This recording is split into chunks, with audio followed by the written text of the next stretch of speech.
ললিতা তুমি লাখ কি করে চাইছিলে?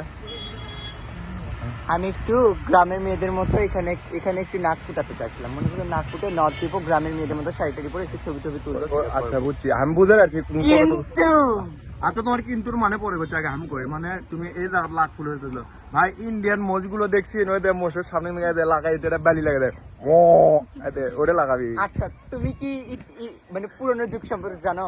আগেকার গ্রামের মেয়েরা এখানে নাক ফুটাতো নর্থ। বুঝতে পারছি মোষ, ইন্ডিয়ান মোষ। কি কর্ম ইন্ডিয়ান মোষ নাকটা ফুটাতেই যে একটু চুল ছোট থেকে মানুষ চুল ছোট, তুমি শাহবাগী। তুমি হেগে দিয়েছো, তুমি শাহবাগী। তুমি শাহবাগী। তুমি মুতে দিয়েছো, তুমি শাহবাগী। ঘটনা হচ্ছে ললিতা তুমি শাহবাগী। ঘটনা হচ্ছে ললিতা এখন মোষ হওয়ার যাচ্ছে। আপনারা কে কে মোষের রূপে দেখবেন লাখো এটা বেলি লাগা মোষেরা কেন ডাকায় বন্ধু? আরে এই ভালো করে এ টাকলো মোষ কেন ডাকায় কেমনে ডাকায় পাইস না? বৃষ্টি প্রেমের সৃষ্টি করে হাল দিল। তো গাইস ললিতার জন্য শুভকামনা রইল, তাড়াতাড়ি তুমি মোষ হয়ে যাও।